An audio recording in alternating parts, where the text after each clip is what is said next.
I have a friend in my life who I grew up with. We both came from a Christian home. We both just grew up together. We were best friends. We hung out all the time. We ended up going to the youth group together, going on mission trips together, and we spent a lot of our time growing in the same way. We both proclaimed a faith in Jesus Christ as well. Now, as you all know, life kind of just takes you in different ways. His path, the way he chose to go, was to really just live the way he wanted. He ended up smoking weed all the time, using his money on his own wants and desires, not really caring about others in the way that he used his assets. And he ended up currently with a lot of money. He has a lot of assets in his life that he can use. Not too long ago, actually, I was just talking to him. He bought a motorcycle on a whim with cash.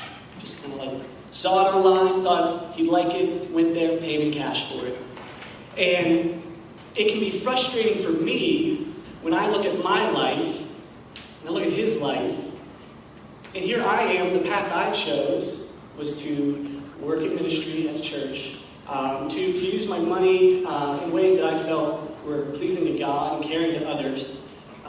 It also is frustrating for me because I work Uber as well. I don't know if any of you have driven it before, but I work Uber on the side to fund hobbies and things that I like, such as tattoos or going out to traveling places. But I won't touch what I make in my paycheck for that because I just don't have enough to do it. And I get this frustration and resentment towards my friend because I look at what they're doing, I look at what I'm doing, and it just doesn't match up. And when I take the time to think about it, two things come out. One is I can get resentful towards my friend. I can get angry at what he has, and angry at how he's using what he has, and I can get resentment towards him. I can also get resentment towards God. Like, here I am, doing your work, being faithful, being diligent, and you're passing me up and giving him what I don't have. You're ignoring me and blessing him. Can anyone in here relate? Can we just look around and see that sometimes we feel that way as well?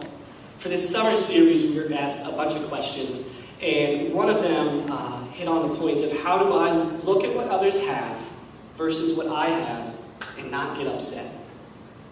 It happens in all of our lives. It can happen when you go to work and you have coworkers and you're trying to climb that ladder, and you're trying to do it in a way that's pleasing to God, ethical and moral, and you are countlessly getting passed up by others who take shortcuts and don't hold the same standards you do. Or it can happen in relationships. Maybe you're single and you just want a relationship, and you want to do it in a way that's pleasing to God and honoring to Him, and you just can't seem to find someone that way. And you look around and you see people bouncing from one night stand to another, and you think, why are they getting blessed with things that I don't have? Or maybe it's the point I brought up. Maybe it's financially. Maybe you struggle from paycheck to paycheck, not knowing if when you cover a bill, where the next one's going to be coming from. And you just wonder why God won't cut you a break. Tonight, we're going to ask ourselves three questions. The first one is, where does this anger and resentment come from? Why do we feel like we're given less? And why do we get angry when we look at others and see what we don't have? So we're going to ask ourselves, where does this resentment come from? The second question is, how do we resolve this? So you find out where it comes from. Now you're stuck there. You get in a loop. You constantly think that way. How do we get out of that loop? How do we step forward and resolve our resentment?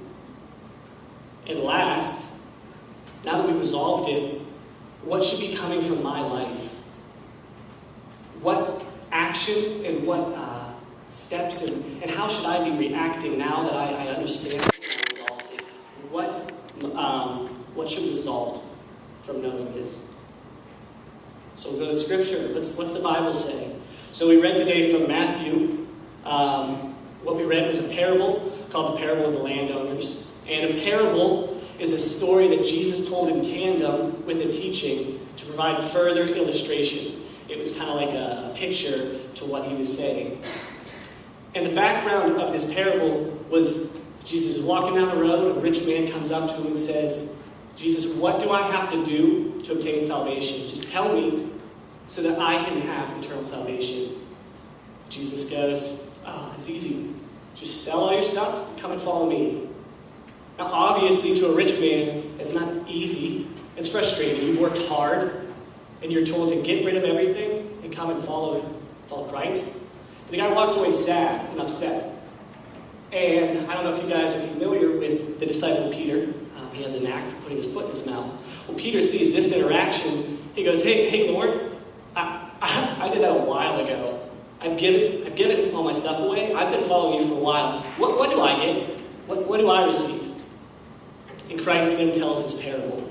And this parable tells of a landowner who goes out in the morning at 6 a.m. I'm sorry, I hate this thing. He goes out in the morning at 6 a.m. and he needs extra workers for his field. And he finds these guys in the marketplace. He says, hey, if you guys come and work for me for the day, I'll give you a denarius. Now back then, a denarius was a day's wage for a soldier, not a laborer. So already this landowner is saying, come work for me for the day, and I'll give you more than you deserve. You guys are stoked. They're like, all right, let's go do it. So they go, they start working. The landowner then goes out again at 9 o'clock, at noon, at 3 o'clock. And he tells the guys, hey, come and work for me. I'll give you whatever is fair. They all come, they come work. And now at 5 o'clock, he goes out for the last time. And this is important because at 6 o'clock, the day's over. So he's going out at 5 o'clock and telling people, come and work for me for 1 hour, and I'll give you what's fair. So the people come and they work. It gets to the end of the day, and the owner goes, all right, everybody line up from the last people I hired to the first. The last person gets in line, walks up to him, he hands him a denarius. Now if I'm this guy down here, and I've been working 12 hours, and I see that guy just got paid 1 denarius, I'm thinking, sweet, this is pretty awesome. Like, he got that for 1 hour. Thankfully, this is simple math. I've been doing 12, okay, I get 12 days wage. As the line's going down, I'm thinking, all right, this is going to be pretty sweet. I'm going to get 2 weeks worth. Like, you get there, and what's he hand over? He hands over 1 denarius. Now, I don't know about you guys, but I'd be pretty ticked. It says here in verse 11 and 12, and on receiving it, they grumbled at the master of the house, saying, these last worked only 1 hour, and you have made them equal to us who have borne the burden of the day in the scorching heat. So clearly, these guys aren't happy. But why? Why aren't they happy? Where did this resentment come from? At the beginning of the day, they were excited to go work. They were excited to go get paid more than they deserved. So what happened that they got this resentment? Which brings us to a first question. Where does this resentment come from? Well, it comes from comparing what we receive based off what others have. For these workers, they compared what they got to each other. The workers did this in verse 9. It says, and when those hired about the 11th hour came, each of them received a denarius. Now when those hired first came, they thought they would receive more. At the beginning of the day, these guys are happy. They're getting more than they deserve. And then by the end of the day, they see and they compare to what someone else gets, and resentment grows. Why? Why do we do that? Why does this come? Well, we do this because we feel like we can choose who deserves what. And when we put our lives next to others, comparisons happen and resentment grows. We do this in our own lives. I worked construction for almost 2 years, and I dealt with this almost every day. I had 2 co-workers close to me in age. I was the only one on the team who had a college degree, which naturally, obviously, makes me better, right? And I struggled with the fact that I was being paid less than they were when I didn't cut corners, I worked hard, and I had a college degree. And they always looked for a way out. They were lazy, and they didn't. And instead of being happy with what I was getting, I had a job. Instead of being happy with that, I compared to what they had, and I became resentful. It says, though, in Ephesians 2:8-9, "For by grace you have been saved through faith, and this is not your own doing. It is the gift of God, not a result of works, so that no one may boast." It's not a result of works. Just like the workers in the field, God does not give to us based on what we deserve. God doesn't weigh your deeds and put them on a scale. God gave the first worker the same amount that he gave the last worker, and that was more than they deserved. God gives generously as he sees fit. We live in a life, in a world, where we're constantly looking at scales. We're constantly looking at comparisons. Whether it's going on Facebook and finding out how many friends you have, or going on Instagram to see your followers, or maybe you just want to see how many retweets and shares that selfie you took got compared to someone else. We're constantly living a life where we are putting our works up against someone else and determining if we deserve more. But with God, there is no comparison. He loves and treats us all equally. So we understand where the resentment comes from. It comes from our own doing of comparing what we have to others. So how do we resolve that? How do we get out of that cycle of comparing? That all comes from viewing God's character rightly. That comes from seeing God's heart and seeing how he loves us. And that changes how we view others and ourselves. God has many, many characteristics. If I went into all of them, we would be here forever. So tonight we're going to pull two from this passage. Talk about how when we see these two characteristics, we can resolve this cycle of comparing and we can resolve our resentment. Our first one is that God is initiating. Through the parable, it talks many, many times, 5 times, I guess, not many, many. It talks 5 times about how God went out and he looked for workers. He didn't passively sit back and say, "Oh man, I need somebody to come to this field." He went out to the marketplace, found guys, approached guys, said, "I will pay you if you come work," offered them a job, and then brought them to his field. God initiated the whole time. Now, when the workers at the end of the day got their pay, did they remember that God went out and got them? No, they didn't focus on what the landowner did in the past. They only focused on the present, what they got compared to someone else. See, when we think about our past and how God initiates in it, we're thankful for what we receive in the present. Earlier, I mentioned a friend of mine who just, buys things like the motorcycle. And when I stop focusing on what he has, and I think about what God's done in my life, I can't hold on to that resentment. I can't hold on to that anger. God's done so much for me. I look at my life and I see that God's given me a job I love. I was working construction before this. I did not love my job at all. Look at me, I'm not a construction guy. And you look, I look at what God has given me in my job, and I just love it. I look at the purpose that God has put in my life. I just feel like God has given me purpose. I work in a ministry where I get to share the gospel with hundreds of kids every year. I work in a ministry where I get to reach out in the community and talk to people about God. He's given me purpose. And God has also given me people in my life who have grown and developed me. When I look at my past and see how God has initiated throughout my entire life, I cannot be angry and resentful at what I don't have right now, because obviously God is working and he's moving. God is also generous. We see that in this parable very clearly. God's generous to the workers in the morning. He offers them more than they deserve. He offers them soldiers' wages, not just the laborers. And we see that also in the way that he pays everybody equally. When the people received their pay, they forgot about God's generosity because they compared what they got to someone else. And we do that in our life too. God's generous to all of us. God created the universe. We just grasp that for a minute. God created the universe and everything in it. Everything that we have comes from God. Everything. So who are we to say that God's not being generous to us?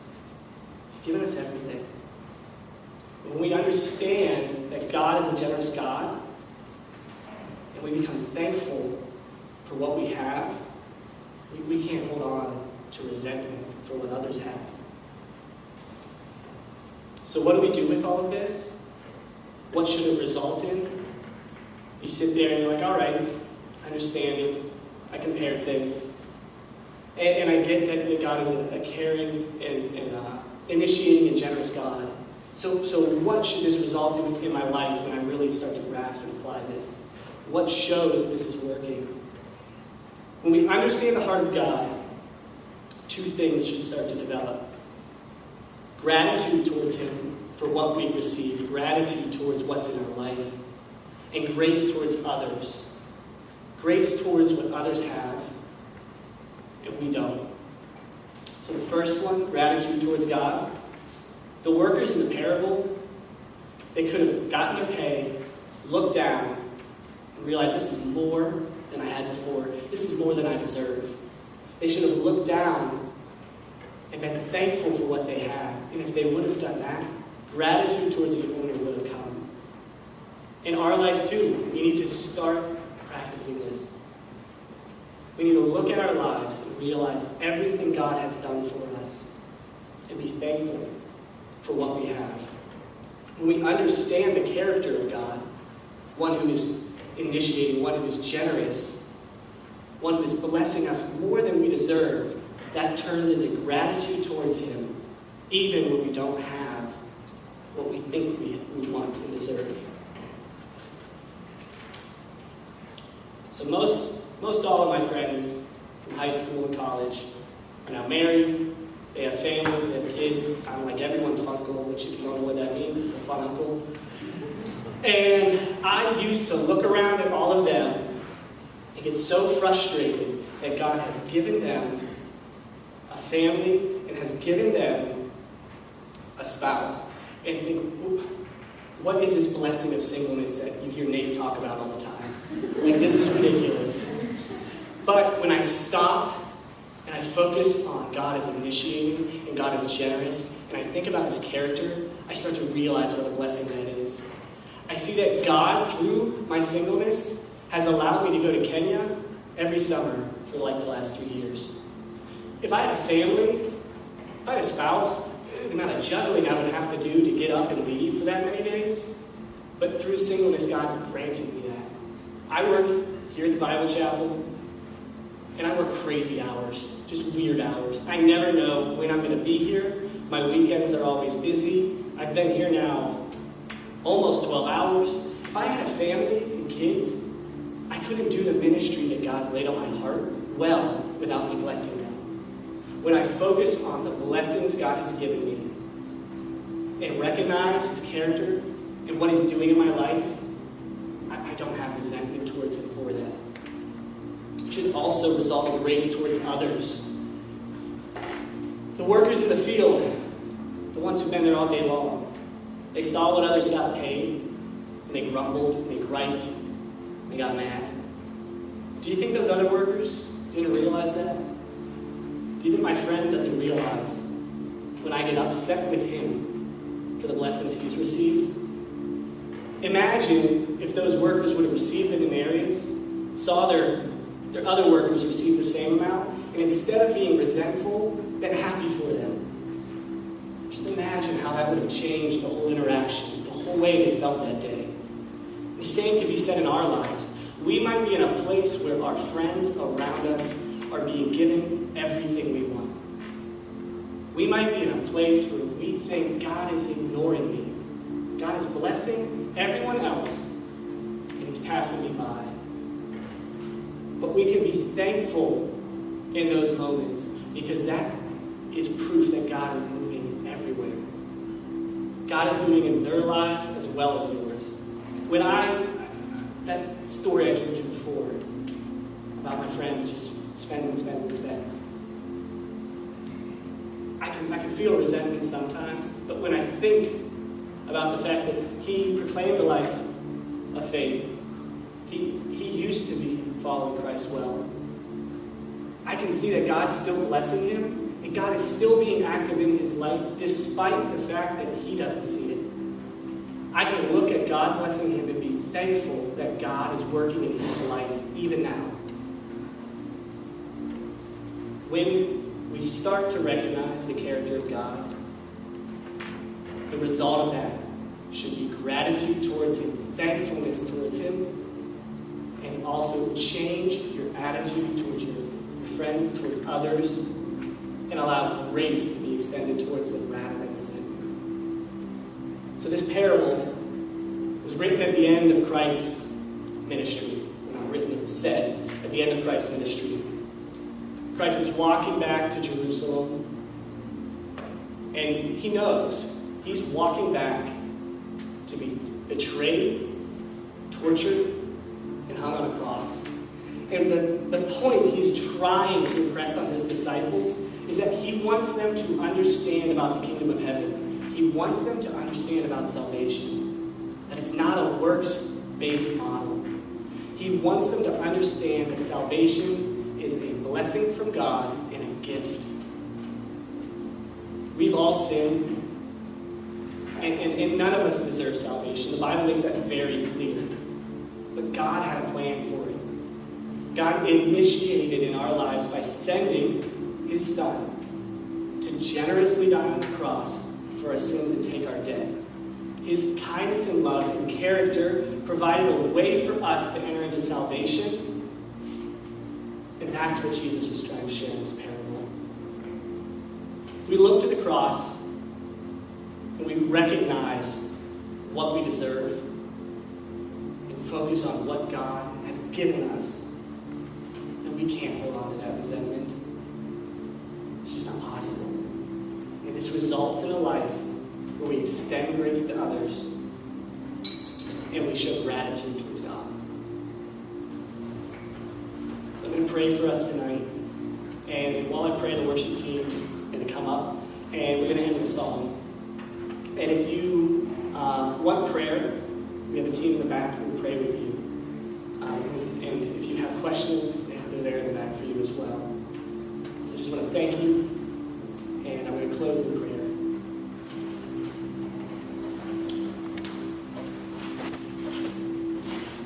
Lord, I thank you for this evening.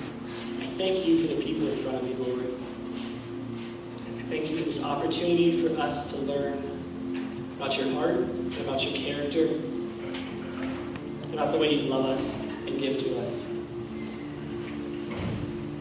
Lord, I ask that the people here tonight, you just impress on them the message that you want them to hear, that you show them what you wanted, Lord. And I ask that as we go from here tonight, that we can stop comparing what we have to what others have, and that we can start noticing your character, Lord, as one who is active in our life, even when we don't see it, and one who is generous to us always. Please, Lord, be with us in those moments and help work in us a way to show you more gratitude and to show others grace. In your name we pray.